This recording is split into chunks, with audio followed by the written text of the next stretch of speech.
What had happened? Corinne met him one day going up the stairs to her new art studio/home. She was still new to the area, looking for her life away from Texas and all the things she once knew. He caught up with her on the stairs and introduced himself. "Hi, I'm Nathan. You're new in the building, aren't you?" "Yes," Corinne replied. "I'm new in the building also. I have a multi-million-dollar company that needs a new warehouse, and I need to know the best place in the area security-wise and all. What have you heard about this building?" "I'm new to the area, so I'm no help at all," Corinne replied. "Oh, did you get one of the storage spaces? Maybe you're building a company too?" he asked. She answered simply, "No, I rented an art studio. I'm an artist starting a new life." "That's interesting," Nathan said. "Would it be all right if we exchanged phone numbers? That way you'll know one person and I'll know one person in town." He sounded sincere and charming with a touch of oiliness. He was just the sort of man she found attractive. Not that she was looking for that right now.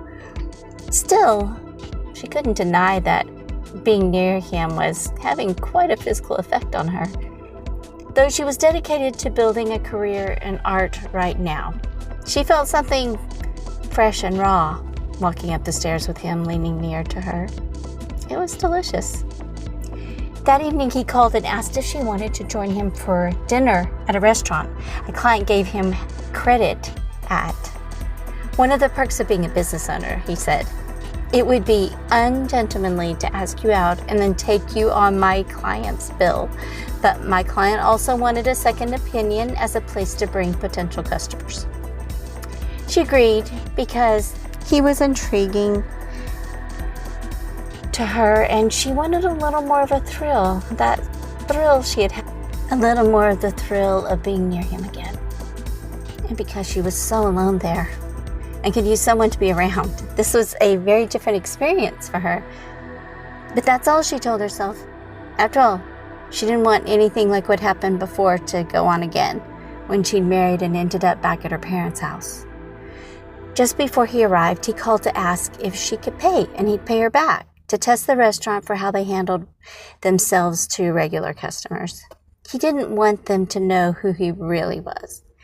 She objected that she had to watch her budget now. She had just moved. But he convinced her that this was no problem whatsoever. "I'll give it to you before we are out of the parking lot, I promise." "Wouldn't that be uncouth of me to have you pay when I invited you? But I am building my business in this area too. I need to have rock solid information about other businesses. That's how I've been so successful to this point." Corinne gave in. Of course, sure, no problem.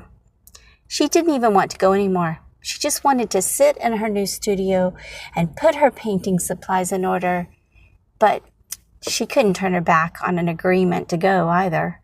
So she begrudgingly grabbed her purse and left. The restaurant was cute and more sophisticated and eclectic than she thought would be in this little town. She wasn't sure she wanted to be there, but began to warm up as their interesting, funky little cocktails arrived. He was telling about his boring business. It sounded like he was saying a lot of words without saying anything. Maybe business and politics